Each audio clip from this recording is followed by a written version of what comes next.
Hi guys, James at RampantLionReviews again for you today with another beer review. For this one we are going to stick to Sweden and we're going to return to a brewery that has now featured on the channel a good couple of times before. I've had some really nice beers from these guys over the years, a good few different styles, but the one that we're going to have a look at today can only be described as quirky. I've never had anything like this from this brewery before, let alone any other brewery. I can only describe this beer as being very, very unusual actually, but we're all for trying new things here on Rampant Lion Reviews, so fingers crossed it's another good beer. Hopefully it makes for an interesting review, and I hope that you guys enjoy my take on this one as well. So yeah, for this review then, we are going to go to a little place called Gnesta, which is to the southwest of Stockholm, and we're having a look at another beer from Den Bryggande Holländaren. So this particular beer is called the C3RVDXQ. I'm not so sure if that's supposed to be like, you know, tech speak or whatever for C3RVDXQ.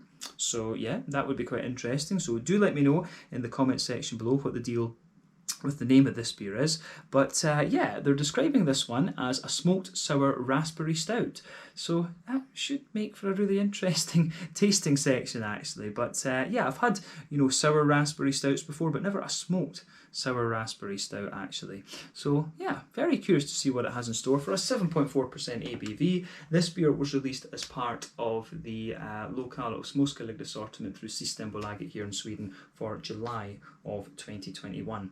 But yeah, looking forward to trying this one. We've had some good beers from Den Bryggande Holländaren in the past, of course, so hopefully this one carries on in the same vein. But I'll tell you, it's certainly going to be a bit of an unusual one, this.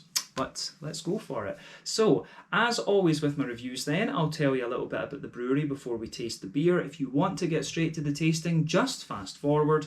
All the usual links are in the video description below. That's the brewery website, the link to my other reviews that I've done before from Den Bryggande Holländaren, and we will no doubt add some more to that list in the near future. But there's all the usual social media down there. If you want to see more reviews, do please consider subscribing to the channel. The whole channel, of course, has a geography-based tagging system, so you can go into the homepage and search for beer based on country, city, state, county, province, prefecture, whatever it is you happen to be interested in. Do check out the playlists of beers from different countries. There is one there for all the Swedish beers that I've reviewed for you. That's constantly being added to, and as always, please do get in touch and let me know some of the other beers and breweries that you guys would like to see me review. It's always great to hear from you guys that are watching the videos, and the support that you show the channel is hugely appreciated. So anyway, to tell you a little bit about Den Bryggande Holländaren then, on to my brewery notes. So this brewery, as I've mentioned to you already, are based in Gnesta, which is in Södermanland near Stockholm, a kind of bit to the southwest of the city if I'm remembering correctly. But this town has a population of only 5,500 people, and it was home to the Holmen brewery from 1870 until the 1960s, which was a pretty big operation from what I understand.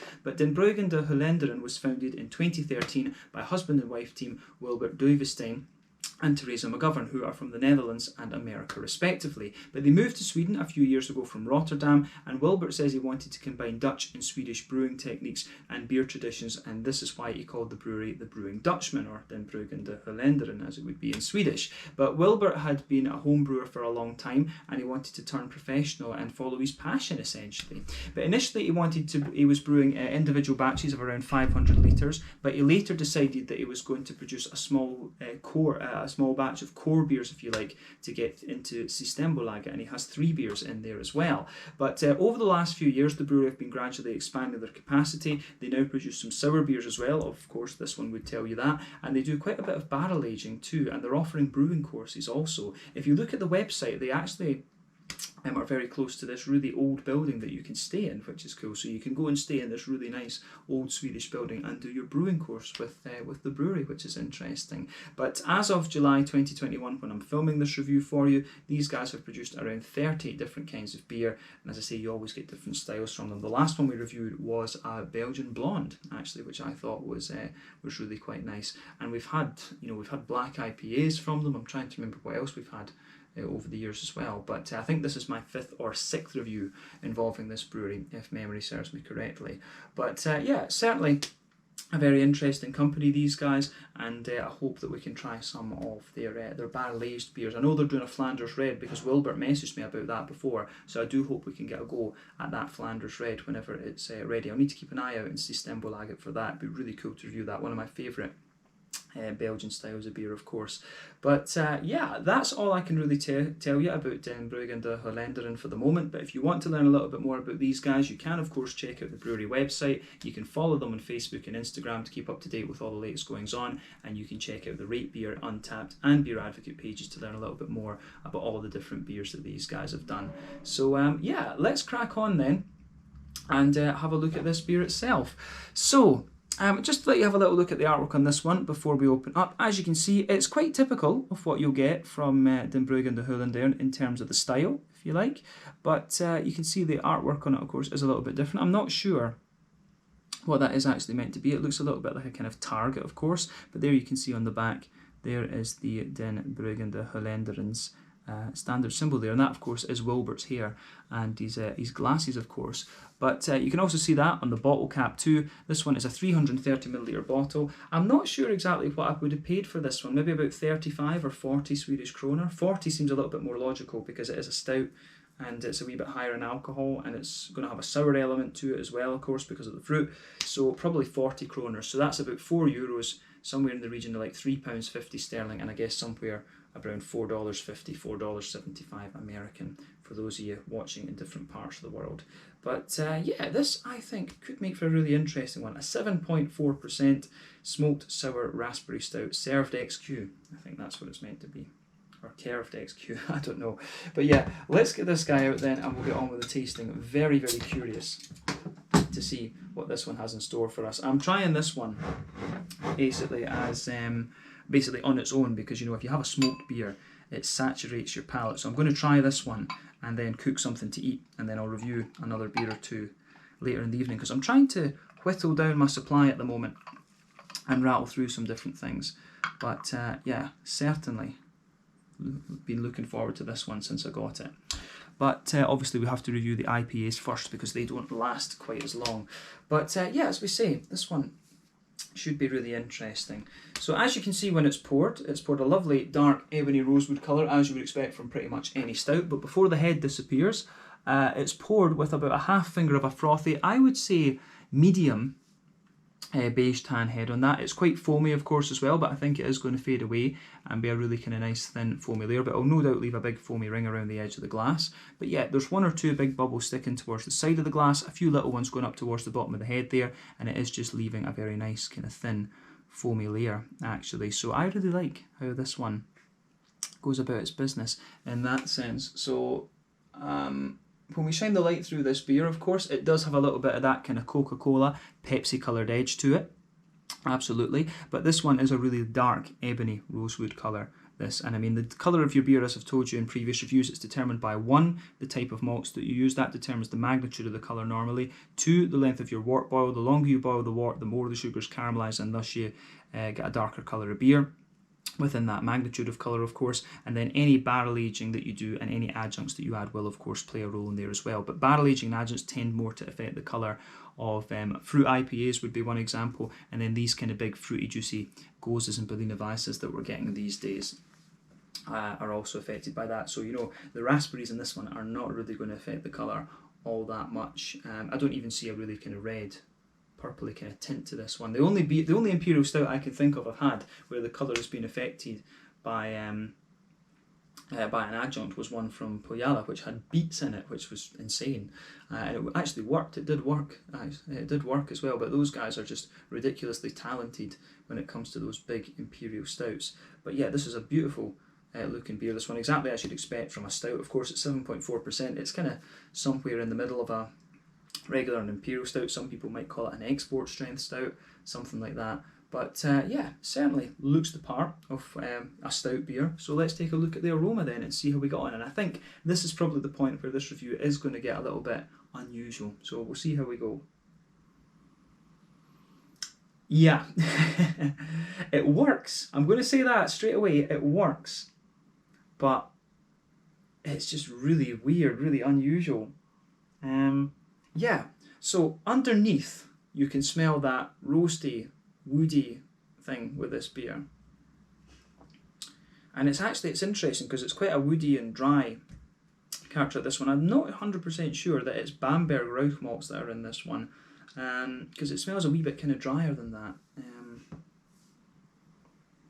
But it's hard to, the thing is, it's hard to tell because of the raspberries, because on top of that woody, roasty, toasty, smoky backbone, and there is a bit of meatiness in there as well, but it's almost got a wee touch of peat as well. I've told you this before, the German Rauch malts tend to be more kind of meaty and porky and things like that, whereas the Scottish peat malts have a bit more, you know, they're a bit more earthy and grassy and things, and it's quite hard to tell exactly. It smells like you've maybe got a little bit of both in this one. You do get smoked malts produced here in Sweden, but on what scale, I don't know.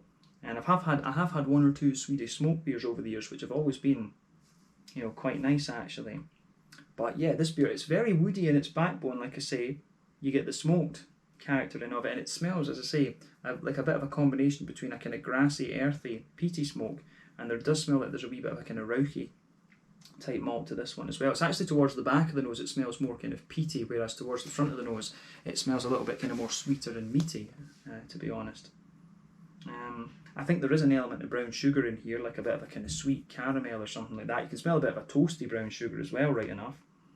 But then on top of all of that, you smell the raspberries.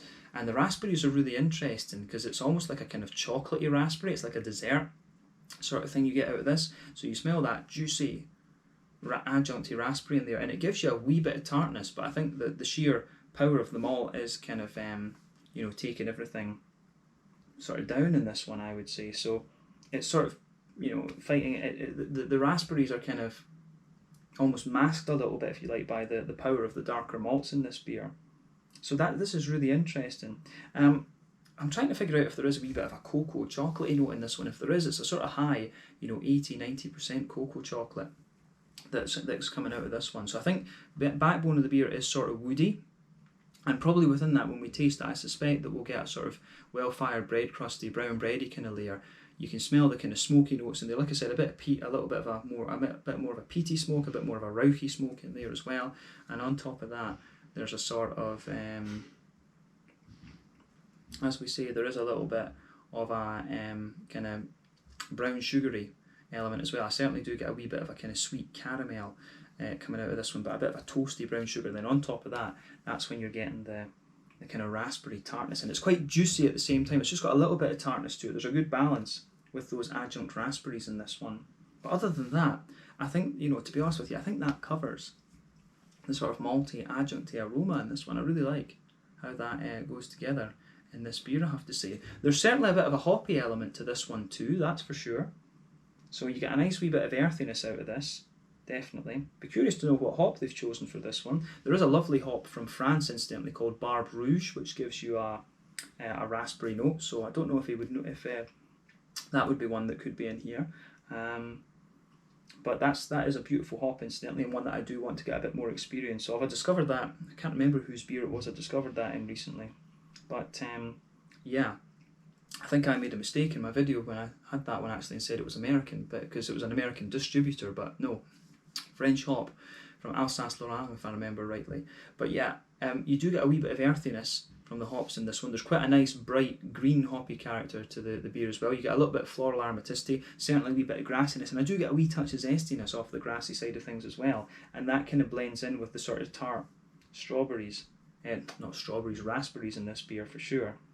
But on the fruity side of things, you can certainly smell there is a wee bit of a kind of juicy plummy note in there as well. I can get a wee touch of raisin and some, you know, black currants and figs, so you can smell a hoppy element of fruit coming out of this one behind the adjuncts, and the hoppy notes just come out as a bit softer and a bit more juicy, if you like, but the plums and the raisins have a bit more of an oiliness to them, so you can definitely smell the distinction between the sort of adjunct fruit, if you like, and the fruit that's derived from the hoppy side of the beer.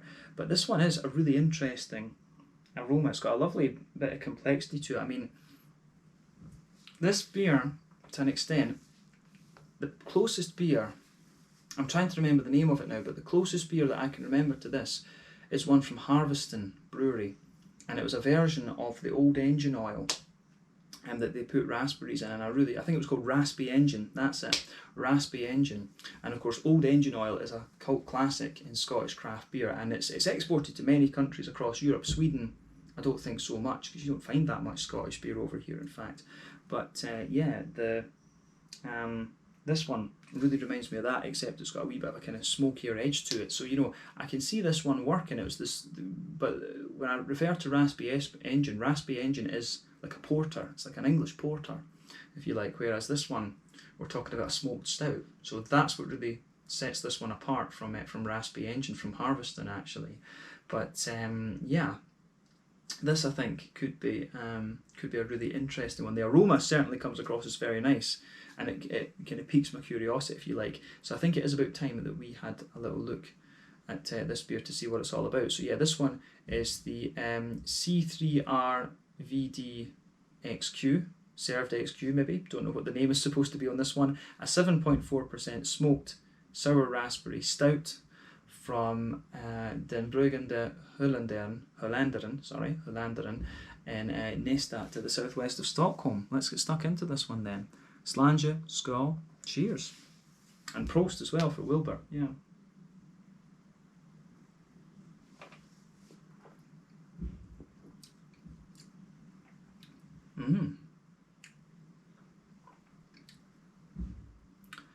Now, straight away I'm going to say to you, smoky element in this one is actually quite subtle, to be honest. It works.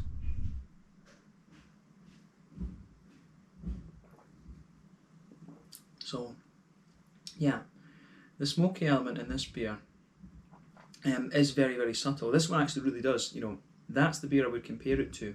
It's like a slightly more bready version almost of Raspy Engine from Harveston Brewery. That's what this reminds me of. That's not a good reference for Swedish people, I know, because that beer, as far as I'm aware, doesn't make it over here. But that's what it reminds me of. I would say that the beer does get smokier and drier the further you go into the aftertaste with it. So it does actually evolve to be quite a dry stout, this one, rather than anything else. But yeah, it's got a lovely smoothness to it, and it certainly works actually. It's well balanced, we can say that for sure. It's got a good balance between the kind of roasty, toasty side of things, the smoothness, the hoppiness, and the sour side of things, because you're trying to juggle 4 different elements in this beer.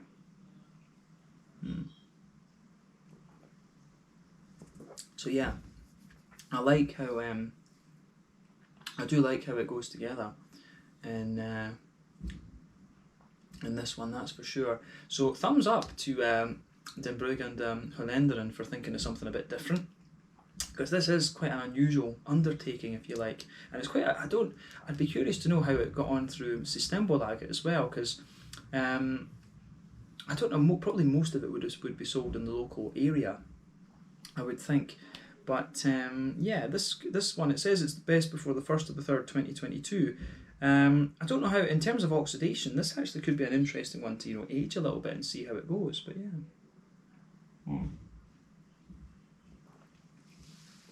But yeah, the vibe of this beer is quite interesting. So let's try and break it down for you a wee bit and just, you know, see how we go.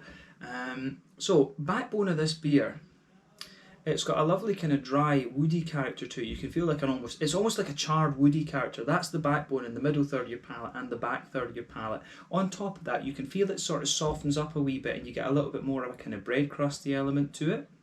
And then on top of that, you get a bit more of a kind of toasty, brown bready sort of thing, like a wholemeal bread. So this beer, as I say, it really does develop to be kind of drier the further you go into the aftertaste with it. You're really going to find that with this one. And in terms of the smokiness, you know, the smokiness is definitely a little bit more dry and peaty. It's almost like a more kind of black malt. I mean, it might be, you know, the smoked malt that's in this, while in the aroma I was picking up that it was maybe a little bit rauchy and a little bit peaty.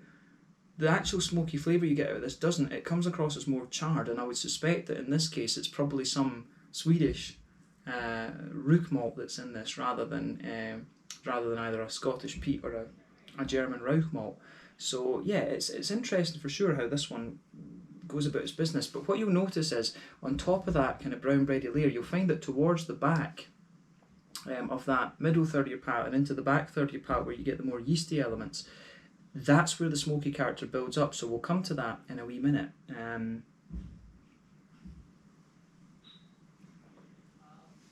But yeah, as I say, you've got those 3 base layers, the toasty wood sort of thing, the well-fired bread crust, the brown bread. You know, on top of that middle layer of the palate, you can certainly feel, I think there is a wee bit of a chocolate element to this one, and as you start at the back of that middle third of your palate, there's certainly a bit more of a kind of higher cocoa sort of thing to this one. So maybe, you know, 90, 100% cocoa chocolate almost, so you get that really bitter chocolate there. As you move further forward, you can feel that just spreading forward. You know, you can feel it sort of mellowing out a little bit towards the kind of front half of that middle, towards the front of that middle third of your palate, I would say, but it doesn't mellow out that much. You know, you're maybe talking about an 80% cocoa chocolate there. There is a wee bit of a spectrum, but not all that much. Sitting on top of that, you do get a slight hint of brown sugar. I would say it's very minimal. The brown sugary notes you get in this beer are quite minimal. There's a wee touch of sweetness in the middle third of your palate, and maybe a kind of toastier brown sugar just stretching out from that a little bit. But really, no, this beer, the middle third of your palate is quite bready, quite, you know, roasty and toasty and quite woody underneath. That's what I get out of this one. This beer, as I say, it really does evolve to be quite a toasty, well-fired and dry stout actually. So bear that in mind with this one. Underneath the front half of that middle third of your palate, you might get one or two woody undertones, but other than that, I don't think there's too much to say on the middle third of your palate with this one. There is a bit of the raspberry sitting on top of that, but I just want to see how that flavour evolves a little bit. I'll, you know, try and come back to that at the end. But middle border region between middle third and back third of your palate, again you get a wee bit of a bready build up there. You get quite an intense toasty, black malty, well-fired bread crusty sort of thing. But into the back third of your palate, you can feel again that sort of dry, roasty, charred, woody layer, bit of the well-fired bread crust, a bit of the kind of sort of brown, rye-ish, wholemealy bread sort of thing. But then on top of that, you've got quite a big, tall, yeasty layer in this one. And for me, it's a slightly more airy, brown bready note in there, but that's where you're getting the majority of the kind of smoky notes in there. And as I say, this one really comes across as more kind of charred than smoky, if you like. And for me, there's quite a distinction between that. So if there is smoke malt in this, I think it's a Swedish rook malt rather than I think the other option is it could just be a bit of black, it could just be black malt that's in this, or you know, there's other options there. You could use Special B and Carafa and all of these sort of things. It could be something like that that's in this one. I'm not 100% sure, but yeah, it is more of a charred beer this rather than being smoky in a sense. But you know, smoky is a bit of an ambiguous term, I guess we could say, because as I said, you've got rauch malts, you've got peated malts, then you've got black malts, and black malts, I'd always say charred, but you know, it's up for debate that. But it works, you know, this beer, it really does work in a sense, but you do get a wee touch of smokiness within that kind of yeasty tallness that you have on the back third of your palate. So when you start at the back of your palate with the beer, you can feel the flavour just kind of condenses down a wee bit as you come further forward, and it squashes together in the middle third of your palate. But I think that's all we really need to say about the malty and yeasty part of this beer. Let's focus on the hoppy side of things. Back corners of the palate, you've definitely got a wee bit of earthiness in this one. As you move further forward, it does get a little touch herbal, and as you reach the front corners of the palate, there's a nice little bit of a kind of floral aromaticity to the beer. Then round the front curve of the tongue, it's a little bit lighter and grassy and a wee touch more kind of zesty, if you like. So a wee bit, you know, there's a few interesting things going on here.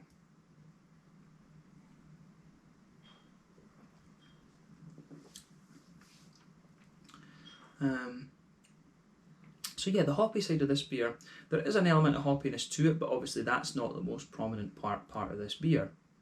But yeah, front third of your palate is all about a kind of, there's a little bit of a hoppy fruitiness to this one, but the front third of your palate, you get the kind of adjunct raspberries in this one, and they are quite tart actually, and quite wet and juicy.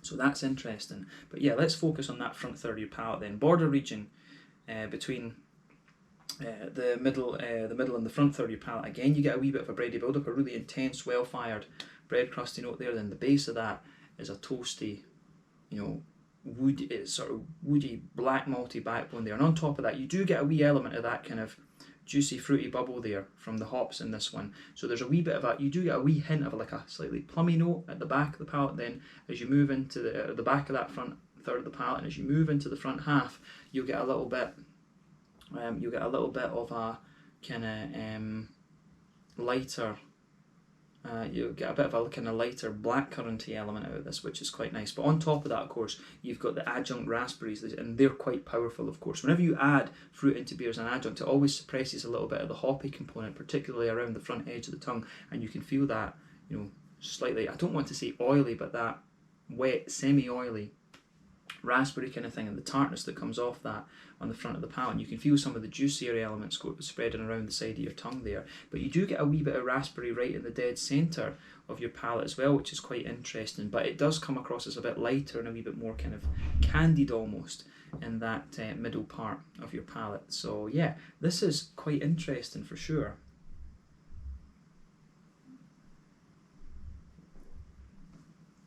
But yeah, the more that you drink of this beer, the more that it mellows out and the more kind of easily drinkable it becomes, if that makes sense. But this beer is a sour beer.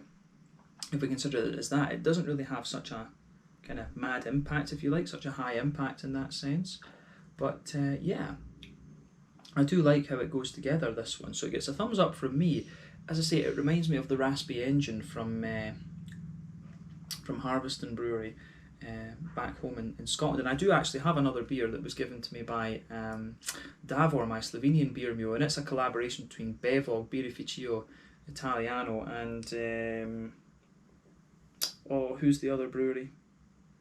Freigas Bierkultur in Germany, and that's a porter with, I think, sour raspberries or some other kind of berryish type fruit in it. So on the basis, I might put that in the fridge and have that fairly soon after this one, come to think of it.